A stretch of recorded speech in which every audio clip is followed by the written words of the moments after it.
Leçon 11. 7 pas vers la foi la plus élevée. Troisième partie. Écriture 2 Corinthiens 6, versets 14 à 16, Romains 3, versets 23 à 26, Psaume 32, versets 1-2. Vérité fondamentale. Nous pouvons nous approcher de Dieu avec une pleine assurance car, en Christ, nous sommes devenus la justice de Dieu. Nous voilà à la 6e étape de notre étude sur la foi la plus élevée.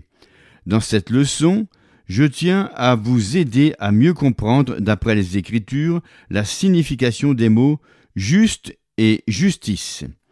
Pas numéro 6. La réalité de notre justice en Christ. 2 Corinthiens 6, versets 14 à 16. Ne vous mettez pas avec les infidèles sous un joug étranger, car quel rapport y a-t-il entre la justice et l'iniquité ? Ou qu'y a-t-il de commun entre la lumière et les ténèbres ? Quel accord y a-t-il entre Christ et Bélial ? Ou quelle part a le fidèle avec l'infidèle ? Quel accord y a-t-il entre le temple de Dieu et les idoles ? Car nous sommes le temple du Dieu vivant. Comme Dieu l'a dit, « J'habiterai et je marcherai au milieu d'eux, je serai leur Dieu, et ils seront mon peuple. » Nombreux sont ceux qui ne voient, dans ce passage, qu'un enseignement sur la séparation d'avec le monde. Ils s'empressent de pratiquer une sorte de ségrégation qu'ils considèrent comme une séparation. Il leur semble qu'ils ne peuvent avoir aucune interaction avec le monde ou avec ses habitants. Ils s'isolent même des autres chrétiens qui ne sont pas entièrement d'accord avec eux. Cependant, Jésus dit « Vous êtes le sel de la terre. Vous êtes la lumière du monde. » Matthieu 5, versets 13-14. Afin d'être le sel et la lumière du monde, nous devons rester dans le monde et travailler pour le Seigneur. Un homme m'annonça un jour « Là où je travaille, je suis le seul chrétien. Priez pour que Dieu me sorte de là. » Je lui répliquai « Oh non, l'endroit serait vraiment corrompu sans votre influence. Restez là. Vous êtes le sel de la terre. Restez là et salez cet endroit. Nous sommes dans ce monde, mais nous n'appartenons pas au monde. » Je tiens à attirer votre attention sur un autre point dans ce passage qui est tout aussi important. Les croyants y sont appelés fidèles et les incroyants infidèles. Notez bien que le fidèle est appelé justice et l'infidèle iniquité. L'Écriture qualifie aussi le fidèle de lumière et l'infidèle de ténèbres. L'idée de s'appeler soi-même justice paraît égoïste. Pourtant, on n'hésite pas à se nommer fidèle ou lumière. Ce passage utilise chacun de ces trois mots pour qualifier les croyants. Dans le verset 15, nous voyons l'Église ou les croyants synonymes de Christ, car il est la tête et nous sommes le corps. Bien sûr, notre tête porte le même nom que notre corps. L'Église est Christ et nous sommes le corps de Christ. Romains 3, versets 23 à 26. Car tous ont péché et sont privés de la gloire de Dieu, et ils sont gratuitement justifiés par sa grâce, par le moyen de la rédemption qui est en Jésus-Christ. C'est lui que Dieu a destiné, par son sang, à être, pour ceux qui croiraient, victime propitiatoire, afin de montrer sa justice, parce qu'il avait laissé impunis les péchés commis auparavant, au temps de sa patience, afin, dis-je, de montrer sa justice dans le temps présent, de manière à être juste tout en justifiant celui qui a la foi en Jésus. Dans ces versets, le mot grec qui signifie justice est traduit par juste, et justifiant, en d'autres termes, le verset 26 pourrait également être rendu par deux manières à être juste et la justice de celui qui croit en Jésus. Que signifie tout cela ? Que veut nous enseigner Dieu par ses Écritures ? Qu'il a déclaré sa justice par Jésus, que l'Éternel lui-même est juste et qu'il est ma justice. Il est la justice de celui qui croit en Jésus. Romains 5, 17 dit « Si par l'offense d'un seul, la mort a régné par lui seul, à plus forte raison, ceux qui reçoivent l'abondance de la grâce et du don de la justice régneront-ils dans la vie par Jésus-Christ lui seul? La plupart des gens ont pensé que la justice s'acquiert par la bonne conduite. La justice signifie bien droiture ou être en règle. Mais ce verset affirme qu'il s'agit d'un don, non pas de quelque chose que l'on peut s'approprier par les bonnes œuvres ou par une bonne conduite. Un don est reçu instantanément. Un fruit, par contre, se récolte à l'issue d'une étape de développement spirituel. Si la justice était un fruit, la Bible parlerait du fruit de la justice. Toutefois, elle dit le don de la justice. Chaque enfant bien-aimé de Dieu a la même justice et la même position devant Dieu. Il n'aime pas l'un mieux que l'autre. Il n'exauce pas les prières de l'un plus que celles de l'autre. Dès que vous aurez pleinement saisi cette vérité, vos prières seront efficaces. Vous serez exaucés. Nombreux sont ceux qui se culpabilisent, permettant à l'ennemi de leur voler l'héritage qui leur appartient en Jésus-Christ. Ils pensent que leurs prières restent sans effet et que Dieu ne les écoute pas. Ils croient que, si un juste priait à leur place, ses prières seraient exaucées. Quel dommage qu'il n'ait pas compris la vérité dans le passage que nous venons de lire. Dieu est notre justice. Il est devenu notre justice quand il nous a donné sa nature, la vie éternelle, lors de notre nouvelle naissance. Il est devenu notre justice à l'instant même où nous avons accepté Jésus-Christ comme Sauveur et que nous l'avons confessé comme notre Seigneur.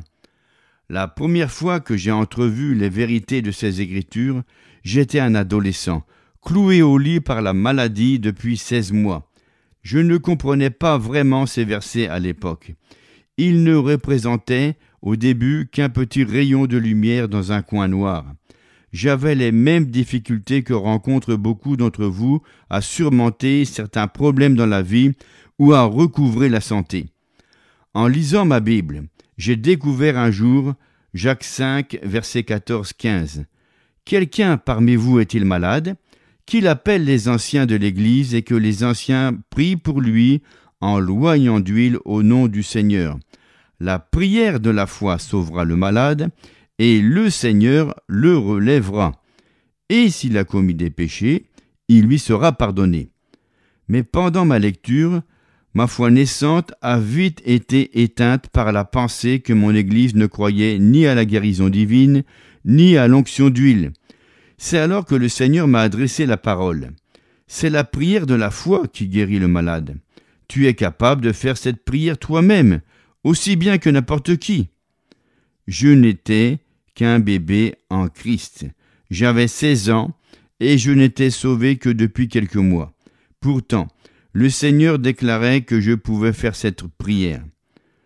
Mais immédiatement, mes pensées erronées m'ont découragé.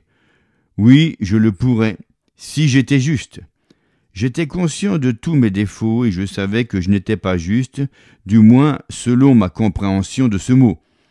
En continuant ma lecture de l'épître de Jacques, j'ai constaté qu'il citait Élie comme exemple de l'homme juste qui prie. Élie était un homme de la même nature que nous.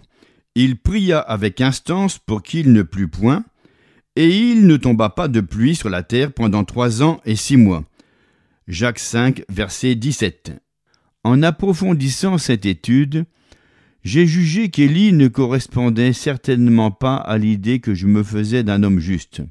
Lorsque la main de l'Éternel était sur lui, il pouvait courir plus vite que le char du roi. Pourtant, quand il a appris que la reine Jézabel voulait le tuer, il partit se cacher sous un genêt et pria l'Éternel de le laisser mourir. Puis il gémit devant le Seigneur. « Ils se sont tous détournés de toi, sauf moi. Je suis le seul à te servir, Seigneur. » Une telle inconstance ne dénote certainement pas un homme juste, ai-je pensé. Pourquoi Jacques a-t-il cité Élie en tant qu'exemple de l'homme juste qui prie ? Élie n'était pas plus juste que moi. Alors je me suis rappelé que, selon Jacques, Élie était un homme de la même nature que nous. Non seulement il était semblable à nous, mais il cédait aussi à sa nature humaine. Même si Élie avait permis au découragement de diriger ses actions, il était appelé un homme juste. Une alliance meilleure. Psaume 32, versets 1, 2. Heureux celui à qui la transgression est remise, à qui le péché est pardonné. Heureux l'homme à qui l'Éternel n'impute pas l'iniquité, et dans l'esprit duquel il n'y a point de fraude. Sous l'ancienne alliance, le sang d'animaux innocents couvrait le péché. Dieu n'imputait pas l'iniquité aux enfants d'Israël, malgré leurs offenses. L'Éternel couvrait leurs péchés, les pardonnait et attribuait la justice aux Israélites. À ses yeux, ils étaient justes. Je verrai le sang et je passerai par-dessus vous. Exode 12, 13. Si Dieu faisait cela pour ses enfants sous la loi, combien à plus forte raison le fera-t-il pour nous? Car, sous la grâce, nous avons une meilleure alliance, établie sur de meilleures promesses. Le sang de Jésus-Christ couvre non seulement nos péchés, mais il nous purifie en plus de toute iniquité. Apocalypse 1, 5 dit « À celui qui nous aime, qui nous a délivrés de nos péchés par son sang. » En lisant ce verset, j'ai compris que, lors de ma nouvelle naissance, tous mes péchés avaient été remis et que mon passé n'existait plus. J'ai réalisé que j'étais devenu une nouvelle créature en Christ, et je savais que l'Éternel ne créait pas de nouvelles créatures iniques. Tout de suite, le diable est venu me dire « C'est peut-être vrai, mais depuis lors, il n'y a pas longtemps que tu t'es mis en colère. Un juste n'aurait certainement pas fait cela. » De cette façon, Satan m'a conduit à considérer à nouveau le naturel plutôt que la parole de Dieu. Puis j'ai lu 1 Jean 1, 9. Si nous confessons nos péchés, il est fidèle et juste pour nous les pardonner et pour nous purifier de toute iniquité. Ce verset ne s'adresse pas aux pécheurs, mais aux croyants. Donc, lors de ma nouvelle naissance, j'étais devenu la justice de Dieu en Christ. Si j'avais péché depuis lors, et c'était le cas, je n'avais qu'à confesser mes péchés et Dieu me pardonnerait et me purifierait de toute iniquité. Si je suis purifié de mon iniquité, je redeviens juste. Par le passé, en lisant Jacques 5,16, la prière fervente du juste a une grande efficacité, j'avais pensé que si seulement je pouvais devenir juste, je jouirais d'une meilleure vie de prière et verrais des exaucements extraordinaires. Maintenant, je comprenais que mes prières seraient efficaces, car Dieu m'entendrait tout aussi bien que n'importe qui. J'écrivis donc dans ma Bible, en marge de Jacques 5,16, « Je suis ce juste. Je ne me glorifie pas de ce que j'ai fait. Je me vante de qui je suis en Christ. Je loue Dieu pour ce qu'il a accompli pour nous en Christ. » Par voie de conséquence, nous pouvons nous tenir dans la présence de Dieu sans nous sentir coupables, condamnés ou inférieurs. Le problème de la prière est ainsi réglé. Nous n'avons plus à venir dans la présence de Dieu en étant trop effrayés pour parler à cause de la condamnation ou remplis de crainte par manque de connaissance. Nous pouvons entrer dans sa présence avec une pleine assurance parce que nous avons été justifiés par le sang de notre Seigneur Jésus-Christ. Texte à apprendre par cœur. Celui qui n'a point connu le péché, il l'a fait devenir péché pour nous, afin que nous devenions en lui justice de Dieu. 2 Corinthiens 5, 21. Pensez à vous abonner et à partager avec vos amis et vos proches le chapitre de ce livre sur la foi.